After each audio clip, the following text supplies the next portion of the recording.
Turbo news కి స్వాగతం. ఈ రోజు వార్త. సిర్పూర్ నియోజకవర్గంలో కాంగ్రెస్ పార్టీలో ఎలాంటి గ్రూప్ విభేదాలు లేవు. కాగజ్ నగర్ పట్టణంలో ఏర్పాటు చేసిన పత్రిక సమావేశంలో సిర్పూర్ నియోజకవర్గ కాంగ్రెస్ పార్టీ ఇన్ఛార్జి రావి శ్రీనివాస్ మాట్లాడుతూ, కాంగ్రెస్ పార్టీలో చేరితే మొదట ఆహ్వానించింది మేమే. నియోజకవర్గ ఇన్ఛార్జిగా నాకు మర్యాద ఇవ్వకపోయినా దళితుడైన market committee chairman Siddala Devayya గారికి మర్యాద ఇవ్వండి. చిన్న చిన్న లోపాలతో కార్యకర్తలలో ఆందోళన చెందుతున్నారు అంటూ అన్ని పార్టీలు రిజెక్ట్ చేసిన వ్యక్తులను కలుపుకుపోతున్నారు. ఉమ్మడి ఆదిలాబాద్ జిల్లా ఎమ్మెల్సీ గారు గతంలో పేద కుటుంబాల భూములను కబ్జా చేసి ప్రభుత్వ భూములను ఆక్రమించిన భూకబ్జాదారులను వెనకవేసుకుని తిరుగుతూ పార్టీకి నష్టం చేయకండి. ఎమ్మెల్సీ గారు, నేను సహనంతో ఉంటాను, కానీ కార్యకర్తలు సహనం కోల్పోతే నేను చేసేది ఏమీ లేదు అంటూ కార్యకర్తల అధైర్యపడొద్దు అంటూ ఒక్క ప్రకటనలో తెలిపిన రావి శ్రీనివాస్. ఈ కార్యక్రమములో market committee chairman Siddala Devaiah గారు, ఎస్సీ సెల్ రాష్ట్ర కన్వీనర్ రత్నం శ్రీకాంత్ గారు, market committee vice chairman Varla Tirupati గారు, జిల్లా కిసాన్ సెల్ అధ్యక్షులు కస్తూరి సత్యనారాయణ గారు, మార్కెట్ కమిటీ డైరెక్టర్లు మరియు మండల పార్టీ అధ్యక్షుల మరియు సీనియర్ నాయకులు, కార్యకర్తలు పాల్గొన్నారు. కొంతకాలంగా కార్యకర్తల్లో కానీ ప్రజల్లో కానీ కొన్ని అపోహలు, ఈ ప్రాంతంలో వర్గపోరు ఎక్కువైందని నేను మొన్న ఎన్టీవీలో కూడా ఒక స్టోరీ చూసినాను. మేము ఎక్కడ కూడా గొడవలు పెట్టలేదు, మా క్యాడర్ కూడా ఎక్కడ గొడవలు పడలేదు. ఎవరికాళ్ళు లోపల మదన పడుతున్న మాట వాస్తవం. మరి ఇక్కడ ఇన్ఛార్జ్ గారిని రెస్పెక్ట్ చేయకుండా ముందుకెళ్తున్నారనేది, మరి కాంగ్రెస్ పార్టీ తరఫున పోటీ చేసిన వ్యక్తిని మరి హానర్ చేయకుండా, రెస్పెక్ట్ ఇవ్వకుండా, మరి వారిని సంప్రదించకుండా ఇష్టానుసారంగా వ్యవహరిస్తున్నారు. మరి ఎమ్మెల్సీ గారని మిగతా వర్గాలని చెప్పి బాధపడుతూ ఉంటే నేను నా చెప్పడం జరిగింది. అవన్నీ పట్టించుకోవద్దు. పార్టీలో ఉన్నవారిని పార్టీ ఎవరికైతే కండువా వేసి ఆహ్వానించిందో వాళ్ళందరికీ మనం రెస్పెక్ట్ ఇవ్వాలని చెప్పడం జరిగింది. మరి చట్టసభల్లో లేని వాళ్ళకి మనం మర్యాద ఇచ్చి మొన్నటిదాకా నడిచాం. చట్టసభలో ఉన్న వ్యక్తి దండే విఠల్ గారు, ఎమ్మెల్సీ గారు, ఆయనకైతే మనం రెస్పెక్ట్ చేయాలా, హానర్ చేయాలా. మీరు ఎక్కడ కూడా నోరు జారొద్దని చెప్పి నేను కార్యకర్తలకి అందరికీ చెప్పడం జరిగింది. కానీ ఈ మధ్యకాలంలో ఆ ఫ్లెక్సీలు, ఆ బోర్డులు మంచి చెడు చూస్తూ ఉంటే చాలా బాధ అనిపిస్తూ ఉంది. మాకు కూడా గ్రామాల్లో తిరిగి చెప్తా ఉన్నారట, నెక్స్ట్ నాకే వస్తుంది ఇన్ఛార్జ్ అని. నన్ను అడిగితే నేనే ఇస్తా, ఎమ్మెల్సీ కంటే గొప్పది అనుకుంటే నేనే ఇస్తానికి సిద్ధంగా ఉన్నాను, తీసుకోమని చెప్పే చెప్తున్నాను. నేను మీకున్న పదవి మాకు ఇవ్వండి, ఎమ్మెల్సీ జిల్లా మొత్తం హానర్ చేస్తాను, జిల్లా మొత్తం రెస్పెక్ట్ వచ్చే పదవి, ప్రోటోకాల్ ఉన్న పదవిని వదిలిపెట్టి నాకు పోస్ట్ వస్తుంది, ఇన్ఛార్జ్ మా ఊరికే వస్తుంది అని అంటే ఎందుకు? దోచుకోవటానికి అని చెప్పి నేను ఆ పక్కనున్న పనికి వాళ్ళ వ్యక్తులందరినీ కూడా అడగదలుచుకున్నాను. ఎందుకంటే మేము రిజెక్ట్ చేసే, అన్ని పార్టీలు రిజెక్ట్ చేసిన మనుషులందరినీ గ్యాదర్ చేసి ఇక్కడ ఒక వర్గాన్ని సృష్టించి ఏదో విధంగా నేను లబ్ధి పొందాలని ఒక ఆలోచనతో ఆయన నడుస్తున్నట్టు తెలుస్తుంది తప్ప ఇక్కడ ప్రజలకి మేలు చేద్దామనో, ఈ కాన్స్టిట్యున్సీ డెవలప్మెంట్ చేద్దామనే ఆలోచనలు ఉన్నాయని మాకైతే అనిపించట్లేదు. నాకు రెస్పెక్ట్ ఇవ్వకపోయినా పర్వాలేదు, నేను సర్దుకుంటా. ఇలా మీరు ఎమ్మెల్సీ గారు మీ ఫోటో వేయకపోతే, లేకపోతే మిమ్మల్ని పిలవకపోతే మీకు బాధ అనిపిస్తుంది. ఒక దళిత బిడ్డని ఈయన ఫోటో వేస్తలేరా అని నేను అడుగుతున్నా.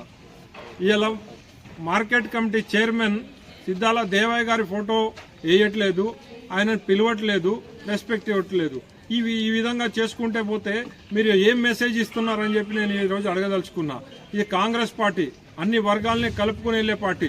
మీరు మొన్నటిదాకా ఇప్పుడు ఎమ్మట ఎవరైతే మీతో తిరిగే వాళ్ళందరూ బీఎస్పీకి టీఆర్ఎస్కి పనిచేసిన వాళ్ళు ఇవాళ వచ్చి కాంగ్రెస్ పార్టీ క్యాడర్ని మొత్తం పక్కకు దోసేసి మేమే ఇక్కడ లీడ్ చేస్తాం, మేమే హ్యాండిల్ చేస్తామని అంటే ఇది మంచి పద్ధతి కాదు. చేయండి, మీరు ఏది చేయదలుచుకుంటే మీకు సహకరించడానికి మేము సిద్ధంగా ఉన్నాం. ఇవాళ తాలూకాలో పంట నష్టపోయి వరదల వల్ల, బ్యాక్ వాటర్ వల్ల, వరదా నది ప్రాణహిత బ్యాక్ వాటర్ వల్ల పంటలు నష్టపోయి రైతులు ఇబ్బంది పడుతూ ఉన్నారు. వాటిని అంచనా వేయించండి, ఆ క్యాడర్ని తిప్పండి. ఎక్కడైతే గ్రామాల్లో ఎవరైతే ఇల్లు కూలిపోయినాయో లేకపోతే రహదారులు దెబ్బతిన్నాయో వాటి మీద సహకరించండి, వాటి మీద సర్వే చేయించండి. మీకు వచ్చే నిధుల్ని అవసరమైతే ఆ రోడ్లు పనులు చేయించండి. దయచేసి మీరు ఎంపానల్లో ఉన్న కాంట్రాక్టర్స్ని పిలిచి తొందరగా పనులు చేయించే పనిలో ఉండండి. అవసరమైతే కలెక్టర్ గారి దగ్గరికి రండి, మేము కూడా వస్తాం. అవసరమైతే మంత్రి గారి దగ్గరికి వెళ్దాం, ఇక్కడ ఉన్న పరిస్థితులను వివరిస్తాం. ఈ తాలూకా డెవలప్మెంట్ కోసం కష్టపడతాం రండి. కానీ ఇక్కడ పార్టీలో చీలికలు తెచ్చే విధంగా, కాంగ్రెస్ పార్టీకి పనిచేసిన వాళ్ళని డిస్టర్బ్ చేసే విధంగా దయచేసి మీరు చేయొద్దని చెప్పి నేను ఎమ్మెల్సీ గారికి ఈ సందర్భంగా నేను విజ్ఞప్తి చేస్తున్నా. మీ దగ్గర ఎవరైతే పనిచేస్తా ఉన్నారో కేవలం వాళ్ళు ఎవరైతే మీ దగ్గరకు వచ్చిరో మేమంతా రిజెక్ట్ చేసిన మనుషులు మీ దగ్గరకు వస్తా ఉన్నారు. వాళ్ళందరూ భూములు కబ్జాలు చేసి, కౌటాల్లో భూములు కబ్జా చేసిన వ్యక్తి ఒకళ్ళు మానేపల్లిలో భూములు కబ్జాలు చేసిన వ్యక్తి ఒకళ్ళు బెజ్జూర్లో భూములు కబ్జాలు చేసిండ్రు. పిఎస్సిఎస్ చైర్మన్ అర్షద్ హుసేన్ ఏదైతే మీరు మొన్నటిదాకా ప్రవీణ్ కుమార్ గారితో ఎమ్మటుండి పనిచేసిండో ఆ వ్యక్తిని రిజెక్ట్ చేసిన ప్రజలందరూ కూడా. దాదాపు 11 కోట్ల రూపాయల స్కామ్ ఉంది అతని మీద. దాదాపు 15 లక్షల రూపాయలు మిస్ ఆపరేషన్ ఫండ్స్, దాని మీద ఆల్రెడీ సర్చ్ ఆర్డర్ పాస్ చేయబడింది. బెయిల్ స్టే తీసుకోవడానికి 2 లక్షల రూపాయలు కట్టి మిగతా 3 లక్షలకి అతను ఇల్లు షూరిటీగా పెట్టి మళ్ళీ ఆ ఇంటిని కూడా అమ్ముకోవడం జరిగింది. కోర్టుని కూడా మిస్గైడ్ చేసిన వ్యక్తి అతను. ఆల్రెడీ సిక్కం భూములు కబ్జా చేసిన వ్యక్తి. ఇవాళ కోఆపరేటివ్ సొసైటీ దాంట్లో రైతులకి డబ్బులు ఇస్తున్నా అని చెప్పి దాదాపు కోవిడ్ టైంలో 10 కోట్ల రూపాయలని లేపినారు. దాంట్లో కొంత సపోర్టింగ్ ప్రైజ్ ఏదైతే ప్రజల్లో యొక్క సొమ్ము 10% దాంట్లోనే ఉండాలి. ₹1 కోటి అకౌంట్లో ఉండాల్సిన సొమ్ముని కూడా లేపుకొని తిన్నారు.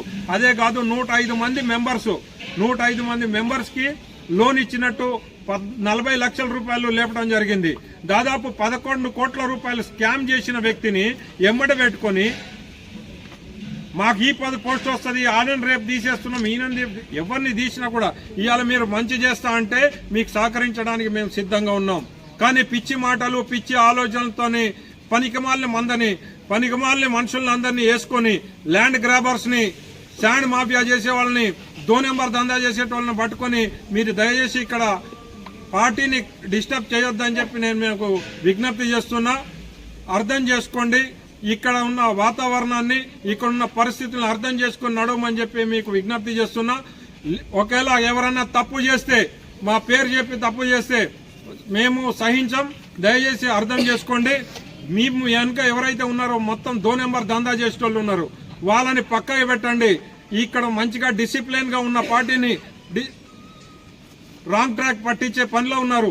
దయచేసి ఇట్లాంటి పని చేయొద్దని చెప్పి చెప్తున్నాం.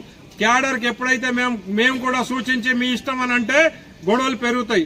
అట్లాంటి పని చేయొద్దని చెప్పి మంచి ఉద్దేశంతో, మంచి ఆలోచనతో పార్టీకి మంచి పేరు వచ్చే విధంగా మీరందరూ కూడా పనిచేస్తారని చెప్పి ఆశిస్తున్నా.